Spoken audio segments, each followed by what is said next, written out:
आधी रात का वक्त था। एक ट्रेन पटरी पर तेज रफ्तार से दौड़ रही थी। उसी ट्रेन की एक बोगी में एक पैसेंजर झपकी ले रहा था। अचानक से उसकी नींद खुलती है और वो देखता है कि डिब्बे में कोई भी नहीं है। वो हैरान हो जाता है कि बाकी लोग कहाँ चले गए। तभी उसको याद आता है कि उसका स्टेशन तो पीछे ही छूट चुका है। ये सोचकर वो जल्दी से उठकर दरवाजे की तरफ बढ़ता है ताकि अगले स्टेशन पर उतर सके। लेकिन जैसे ही वो कदम बढ़ाता है, उसका पैर फिसल जाता है और वो जमीन पर गिर पड़ता है। अब वो देखता है कि आखिर मेरा पैर फिसला क्यों, और जब वो फर्श पर देखता है तो उसके होश उड़ जाते हैं। वहाँ हर तरफ खून फैला हुआ था। पूरी बोगी खून से सनी हुई थी। डर के मारे उसका दिल जोर जोर से धड़क रहा था, लेकिन फिर भी वो खुद को संभालते हुए पास के एक पाइप का सहारा लेकर उठने की कोशिश करता है। तभी अगली बोगी की तरफ किसी चीज के टकराने की आवाज सुनाई देती है। वो थोड़ा डरते हुए आगे बढ़ता है और बोगी के शीशे से झांक कर देखता है, और जो नजारा वो देखता है वो किसी बुरे सपने से कम नहीं होता। अंदर एक लंबा चौड़ा आदमी जो सूट बूट में था, एक कसाई की तरह इंसानी शरीर के टुकड़े कर रहा था। वो मंजर इतना खौफनाक था कि उसके शरीर में सिरन दौड़ जाती है। अब कहानी थोड़ा पीछे जाती है। उसी रात की शुरुआत में न्यूयॉर्क की एक हलचल भरी रात थी। लियोन नाम का एक फोटोग्राफर शहर की गलियों में घूम रहा था। अपने कैमरे से कुछ अच्छी तस्वीरें खींचने की तलाश कर रहा था। उसे शहर की रातों को कैप्चर करना बहुत पसंद है। चलते चलते वो रेलवे स्टेशन के पास पहुंच जाता है। वहीं पर उसकी नजर 3 लड़कों पर भी पड़ती है जो एक लड़की को परेशान कर रहे थे। लियोन ने बिना देर किए उनको टोका।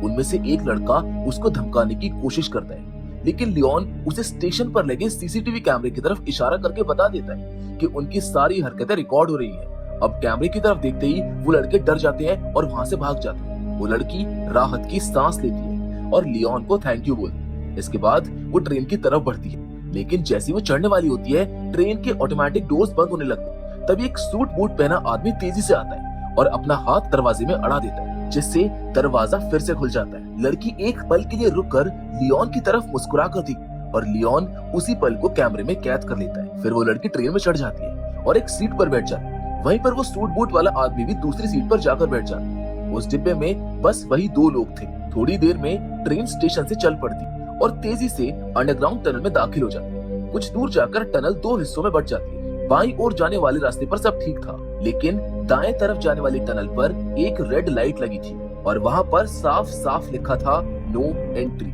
लेकिन हैरानी की बात तो ये थी कि ट्रेन बिना रुके उसी नो एंट्री टनल में घुस जाती है। अब जैसे ट्रेन उस टनल में जाती है, सूट बूट वाला आदमी अचानक उठ खड़ा होता और चुपचाप उस लड़की के पीछे जाकर खड़ा हो जाता है। उसके हाथ में एक भारी लोहे का हथौड़ा था। लड़की कुछ समझ पाती उससे पहले ही उसने पूरी ताकत से हथौड़े से उसके सर पर हमला कर दिया। सर पर इतनी जोर से वार किया गया था कि वहीं पर उसकी जान चली जाती है। अगली सुबह लियोन एक रेस्टोरेंट में बैठकर लंच कर रहा होता है। उसी रेस्टोरेंट में उसकी गर्लफ्रेंड माया काम करती थी। इन दिनों लियोन की आर्थिक हालत कुछ ठीक नहीं चल रही, इसीलिए माया लियोन की गर्लफ्रेंड वेट्रेस की नौकरी करके घर का खर्च उठाने की कोशिश कर रही थी।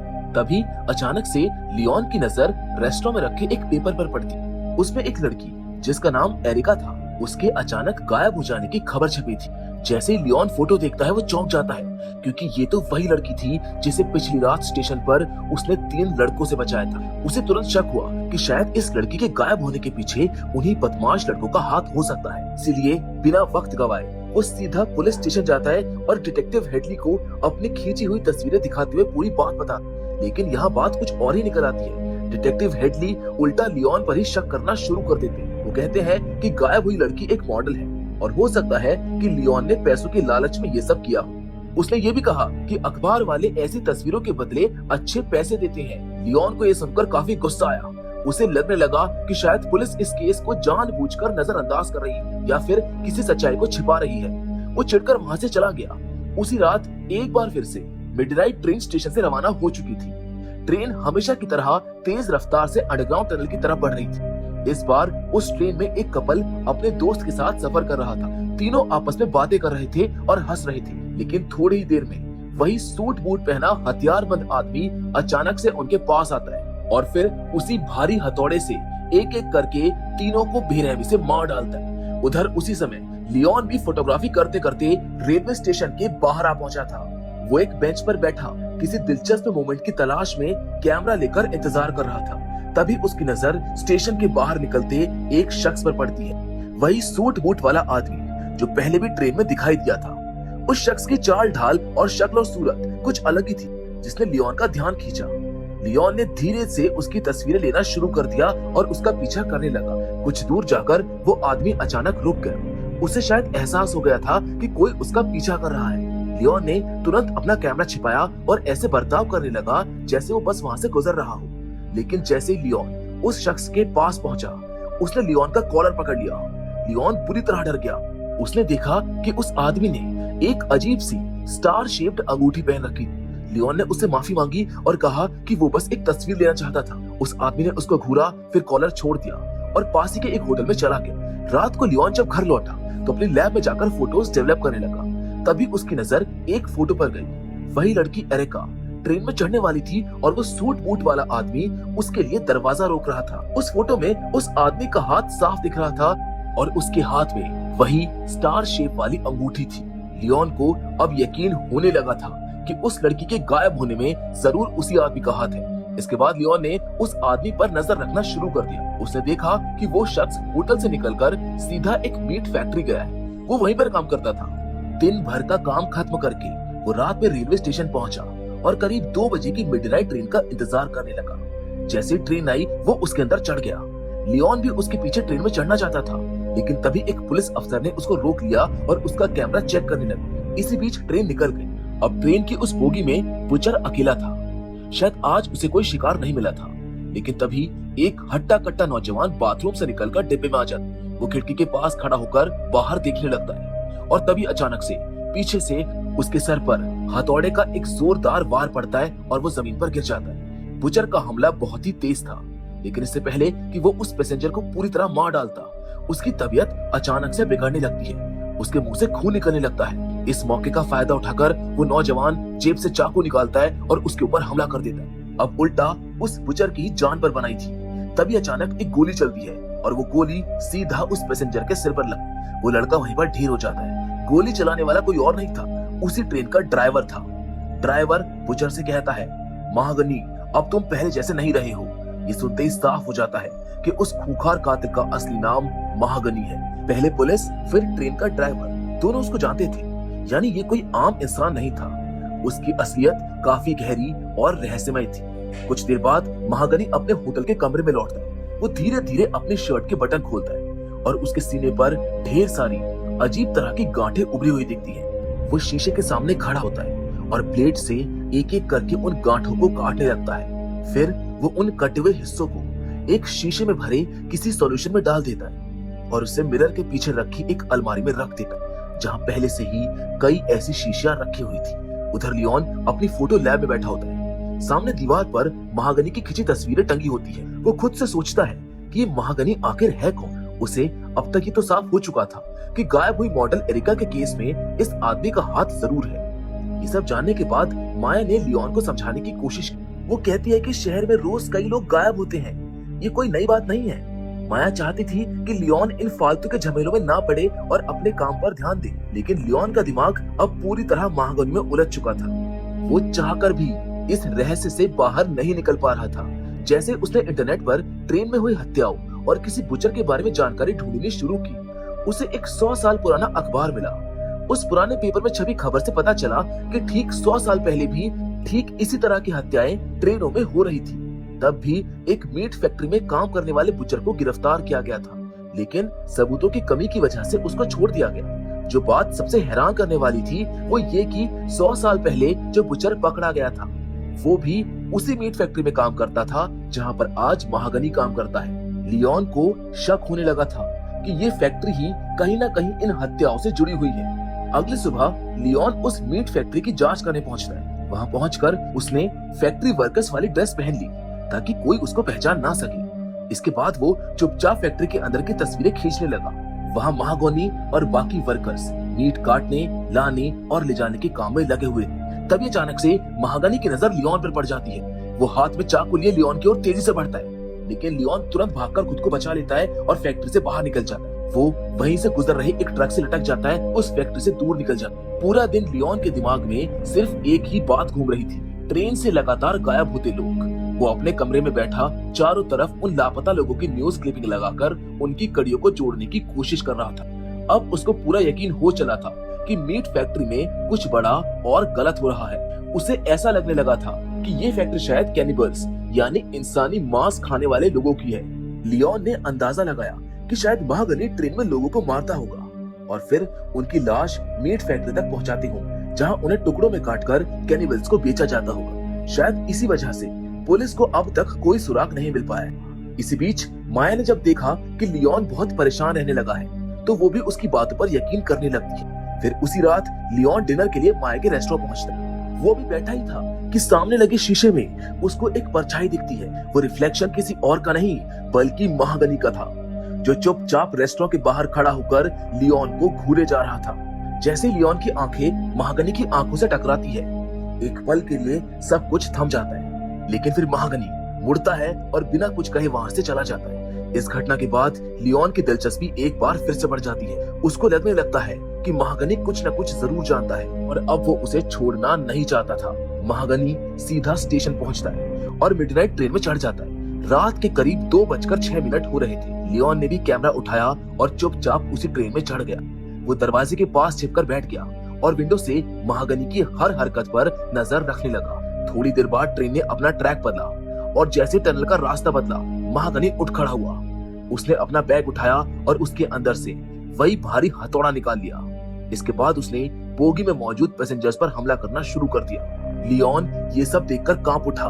महागनी ने न सिर्फ उन्हें बेरहमी से मारा बल्कि बाद में उनके शरीर से सारे कपड़े, नाखून और दांत तक निकाल दिए। फिर उसने उनकी लाशों को लोहे के हुक्स पर टांग दिया, जैसे किसी कसाई की दुकान में बकरों को लटकाया जाता है। उसी वक्त महागनी ने एक नजर लियोन की तरफ डाली और हल्का सा मुस्कुराया। उसे अब यकीन हो गया था कि लियोन वहां पर छिपा हुआ है। लियोन ने मौका देखकर वहां से भागने की पूरी कोशिश की, लेकिन महागनी ने उसको पकड़ लिया और उस पर हमला करके उसे बेहोश कर दिया।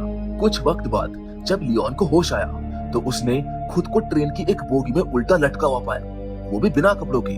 ट्रेन एक सुनसान टनल में खड़ी हुई थी। वहीं दूसरी ओर महागनी चुपचाप खड़ा होकर लियोन को घूर रहा था।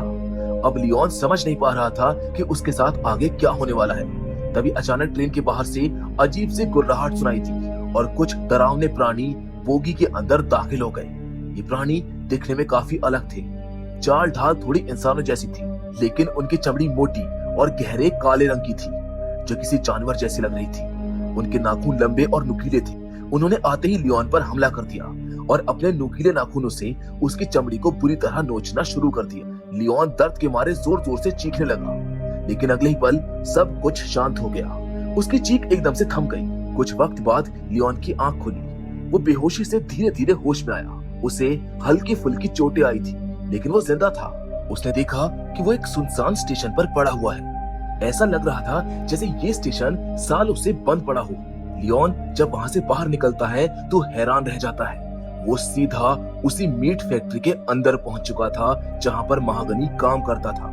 अब उसको समझ में आ गया था कि ये मीट फैक्ट्री उसी पुराने बंद पड़े स्टेशन के ऊपर बनी हुई है। वहां से निकलकर लियोन जैसे तैसे अपने घर पहुंचा। घर पर माया उसे इस हालत में देखकर घबरा गई। वो बार बार पूछती रही कि आखिर हुआ क्या है, लेकिन लियोन कुछ बोले बिना सीधे बाथरूम में चला गया और अंदर से दरवाजा बंद कर लिया। माया बाहर खड़ी दरवाजा पीटती रही, लेकिन अंदर से कोई जवाब नहीं आया। अंदर लियोन शीशे के सामने खड़ा हुआ अपनी शर्ट उतारता है। उसके सीने पर एक अजीब सा निशान बना हुआ था। ऐसा लग रहा था जैसे ट्रेन में उन रहस्यमय प्राणियों ने उसकी चमड़ी पर किसी तरह का चिन्ह बनाया हो। थोड़ी देर बाद लियोन बाहर आता है और माया को सब कुछ बता देता है। ट्रेन, महागनी और वो सारे अजीब प्राणी, सब कुछ। माया ने घबराकर कहा कि वो तुरंत एम्बुलेंस बुला रही है और पहले उन्हें अस्पताल जाना चाहिए। इसके बाद वो पुलिस के पास जाकर लियोन की खींची हुई तस्वीरें दिखाएंगे ताकि महागनी को पकड़ा जा सके। लेकिन लियोन ने उसको बताया कि अब उसके पास कोई सबूत नहीं है, क्योंकि महागनी ने उसका कैमरा छीन लिया है। उसने माया को भरोसा दिलाने की कोशिश की कि वो अब इस मामले से दूर रहेगा, लेकिन माया को समझ में आ गया था कि लियोन अब किसी बड़ी मुसीबत में फंस चुका है। उसका बर्ताव भी पहले जैसा नहीं रहा था। वो काफी अजीब सा, चुप और बदला हुआ लग रहा था। माया अब जानना चाहती थी कि आखिर लियोन ने ट्रेन में ऐसा क्या देखा था जिसने उसे इतना बदल दिया है। इसके लिए उसे महागनी का सामना करना जरूरी था। उसे लियोन के एक पुराने फोटोग्राफ से पता चल गया कि लियोन का कैमरा अभी भी उसके होटल वाले कमरे में हो सकता है। ये सोचकर माया अपने दोस्त जर्गस को साथ लेकर होटल बार्कले पहुंची। जैसे ही महागनी अपने कमरे से बाहर निकला, माया और जरगस उसके कमरे में चुपचाप घुस गए। कमरे में माया को एक दराज में मांस काटने के कई औजार मिले जिनका इस्तेमाल कसाई करते हैं। दूसरी ओर जरगस भी कमरे में तसल्ली से तलाश करने लगा, लेकिन तभी महागनी को यह आभास हो गया कि उसके कमरे में कोई मौजूद है। वो चुपचाप वापस लौट आया। उधर जरगस को अलमारी में लियोन का कैमरा मिल गया। उसको देखकर वो खुश हो गया और तुरंत उसको अपने गले में लटका लिया, लेकिन उसको अंदाजा नहीं था कि मौत तो ठीक उसके पीछे खड़ी है। जैसे ही जरगस पीछे मुड़ा, बेरहम महागनी ने बिना वक्त गवाए अपना भारी हथौड़ा उसके सर पर दे मारा। जरगस वहीं पर ढेर हो गया।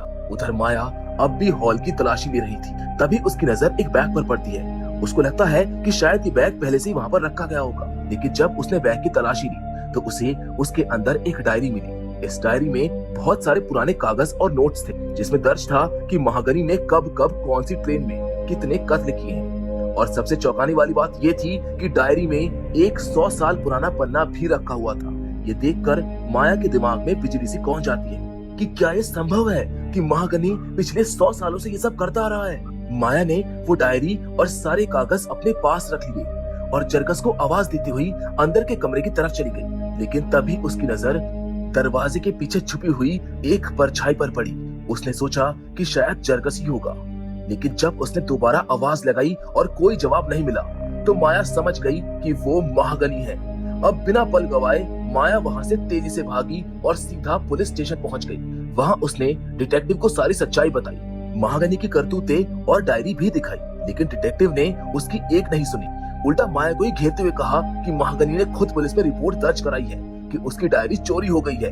डिटेक्टिव ने माया की कोई भी बात सुनने से इनकार कर दिया और जब माया ने बताया कि डायरी दरअसल जरगस के पास है और अगर वो जर को ढूंढेंगे तो डायरी भी मिल जाएगी, तब भी डिटेक्टिव ने उसकी एक ना सुनी। उल्टा माया को डराने लगी कि अगर उसने महागनी पर और इल्जाम लगाए तो उसको अरेस्ट कर लिया जाएगा। ये सुनकर तो माया समझ गई कि डिटेक्टिव भी महागनी के साथ मिली हुई है। उधर लियोन एक आर्ट गैलरी में गया था, जहाँ पर उसकी खींची हुई कुछ फोटोज की प्रदर्शनी लगी हुई थी। वहीं उसकी एक फोटो पर सबकी नजरें ठहर गई। एक ऐसी तस्वीर जिसमें महागनी का चेहरा और उसकी आंखों में छुपी सच्चाई साफ झलक रही थी, मानो वो तस्वीर सब कुछ बोल रही हो।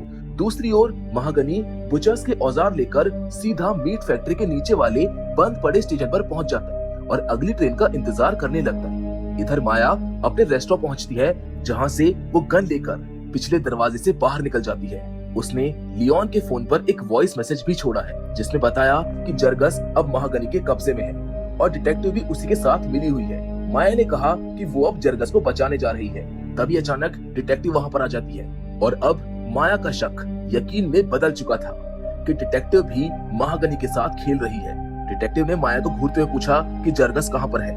फिर उसने खुद ही बताया कि जरगस एक ट्रेन में है जो रात के ठीक 2 बजे 14th स्ट्रीट स्टेशन से रवाना होगी। ये सुनते ही माया स्टेशन की ओर दौड़ पड़ी और जैसे ही ट्रेन आई वो उसमें सवार हो गई। ट्रेन तेज रफ्तार से टनल में दौड़ने लगी और माया एक डिब्बे से दूसरे डिब्बे में जाती रही। उधर लियोन अगले स्टेशन पर ट्रेन का इंतजार कर रहा था।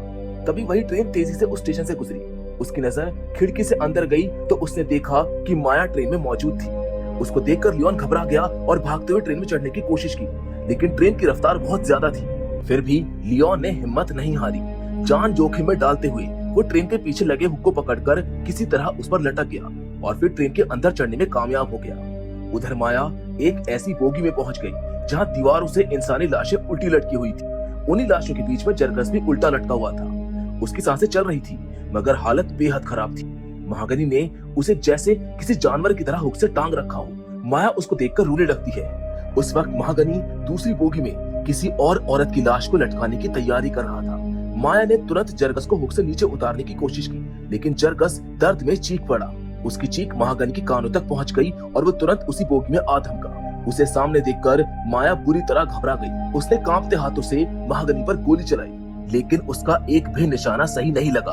ये देखकर माया भागने लगी, पर तभी महागनी ने अपना भारी हथौड़ा फेंका जो सीधा उसके पैर पर लगा। माया जमीन पर गिर गई और अब लगने लगा था कि उसका बचना नामुमकिन है। महागनी आगे बढ़ ही रहा था कि ठीक उसी वक्त लियोन वहां पर पहुंच जाता है। उसके हाथ में एक चाकू था और महागनी के पास वही पुराना हथौड़ा। अब दोनों के बीच जबरदस्त भिड़ंत शुरू हो जाती है। महागनी ने लियोन के हाथ से चाकू छीन लिया और उस पर वार कर दिया, लेकिन लियोन झुक गया। चाकू सीधा पीछे खड़े जरगस के पेट में घुस गया। इस वजह से उसने वहीं पर दम तोड़ दिया। अब लियोन का गुस्सा 7वें आसमान पर था। उसने पूरी ताकत से महागनी पर वार किया और उसे ट्रेन से बाहर धक्का दे दिया। ट्रेन में एक पल में सब कुछ शांत हो गया। लियोन और माया एक दूसरे के गले लग गए। उन्हें लगा कि सब कुछ खत्म हो गया है, लेकिन तभी अचानक ट्रेन एक सुनसान जगह पर आकर रुक गई। उसके साथ ही ट्रेन की सारी लाइटें भी बंद हो गई। इसी बीच ट्रेन का ड्राइवर उस बोगी में आया और धीरे से बोला, कृपया मीट से दूर हो जाइए। इतना कहकर वो अंदर चला गया। माया और लियोन अभी समझ रहे थे कि आखिर मामला क्या है। तभी बाहर से फिर से वही डरावने काले प्राणी बोगी के अंदर घुस आए और इस बार वो सीधा उन लाशों पर टूट पड़े, जैसे कोई जानवर मांस पर झपट पड़ता हो। अब जैसे लियोन ने उन डरावने प्राणियों को देखा, वो तुरंत माया को लेकर ट्रेन से बाहर निकल गया। बाहर निकलते ही उन्हें समझ आ गया कि वो एक पुराने बंद हो चुके सबवे स्टेशन पर आ पहुंचे हैं। चारों ओर इंसानी हड्डियों के ढेर पड़े हुए थे, मानो वो किसी नरक जैसी जगह में आ गए हों। वो वहां से निकलने का रास्ता ढूंढ रहे थे कि तभी महागनी वहां पर आ धमकता है। उन दोनों को यकीन नहीं होता कि जो आदमी चलती ट्रेन से गिर गया था वो फिर से जिंदा कैसे हो सकता है। वो बिल्कुल किसी खूंखार जानवर की तरह लियोन पर टूट पड़ता है और एक बार फिर से इन दोनों के बीच में जबरदस्त लड़ाई शुरू हो जाती है। लड़ते लड़ते लियोन की नजर उस निशान पर पड़ती है जो उसके सीने पर बना था, वो निशान जो उन रहस्यमय प्राणी ने बनाया था। महागनी अब लियोन पर पूरी तरह हावी हो गया था और जैसे ही वो लियोन को चाकू से मारने वाला होता है, लियोन पास में पड़ी एक हड्डी को उठाता है और उसकी गर्दन में घुसा देता है। महागनी खून से लथपथ होकर जमीन पर गिर पड़ता है। अब उसमें बस कुछ ही सांसें बची थी, लेकिन मरने से पहले वो मुस्कुराता है और बोलता है, इसे स्वीकार करो, अब ये तुम्हारा है। इतना कहते ही लियोन उसके ऊपर एक जोरदार वार करता है और उसको मार देता है। लियोन अभी इस सबसे उभर भी नहीं पाया था कि अचानक से ट्रेन का ड्राइवर वहां पर आ पहुंचता है। लेकिन वो कोई साधारण ड्राइवर नहीं था, उसमें भी वैसी ही ताकत थी जैसी महागनी के अंदर थी। वो लियोन से बोलता है, महागनी अब कमजोर हो गया था, उसे जाना ही था और अब तुम्हारी बारी है। लियोन ने जैसे उस पर हमला करने की कोशिश की, ड्राइवर ने उसकी गर्दन पकड़कर उसको हवा में उठा लिया। फिर उसने एक ही झटके में लियोन की जीभ उखाड़ दी। लियोन दर्द से चिल्ला उठा, लेकिन ड्राइवर ने उसको दूर फेंक दिया और उसकी जीभ को बड़े चाव से खाने लगा। वो ट्रेन ड्राइवर भी एक नरभक्षी था। इतने में लियोन ने देखा कि उसने माया को बेहोश करके लाशों के ढेर में लिटा दिया है। फिर वो ड्राइवर लियोन से बोला, जब ये दुनिया बनी भी नहीं थी तब से ये प्राणी इस धरती पर थे। हम इन्हें पालते हैं ताकि ये भूखे ना रहें। अगर ये भूखे रह गए तो सब तबाह हो जाएगा। ड्राइवर की बातों से साफ था कि ये सब एक रहस्यमय ताकतवर सोसाइटी का हिस्सा है जो इन सभी नरभक्षियों को पालते हैं। और इसी सोसाइटी में पुलिस डिटेक्टिव हेडली और उसके जैसे बड़े लोग भी शामिल थे जो इन हत्याओं की सच्चाई को छुपा देते थे। शायद ये प्राणी खुद ही चुनते थे कि कौन इंसान उनको खाना देगा और उन्हें एक खास निशान देकर वो उसको लंबी उम्र देते थे। इतना कहने के बाद ट्रेन ड्राइवर माया के पास जाता है और बेरहमी से चाकू से उसका सीना चीरकर उसका दिल निकाल लेता है जो अभी भी धड़क रहा था। लियोन बस चीखता चिल्लाता रह जाता है, लेकिन कुछ कर नहीं पाता। वो ड्राइवर दिल लियोन के सामने रखकर कहता है, अब उठो और अपनी जिम्मेदारी पूरी करो। लियोन गहरे सदमे में था, वो कुछ नहीं बोलता है, बस उस धड़कते दिल को घूरता रहता है। और अगली रात एक नया बुचर पूरी तरह तैयार होकर बाथरूम से बाहर निकलता है। बाहर डिटेक्टिव हेडली उसका इंतजार कर रही होती है। महागनी की जगह लेने वाला नया बुचर लियोन होता है। फिर लियोन अपना बैग उठाता है और ठीक रात 2 बजे आने वाली मिडनाइट ट्रेन में सवार हो जाता है। वो उस बोगी में पहुंचता है जहां 3 यात्री बैठे हुए थे। उन्हीं में एक पैसेंजर वो भी था जिसे हमने इस कहानी की शुरुआत में देखा था। यानी ये वही घटना थी जहां से ये कहानी शुरू हुई थी, जहां उस पैसेंजर ने पहली बार ट्रेन में खून खराबा होते देखा था। और ट्रेन में कत्ल करने वाला वो रहस्यमय इंसान कोई और नहीं बल्कि खुद लियोन ही था, जिसके साथ ये फिल्म यहीं पर खत्म हो जाती है।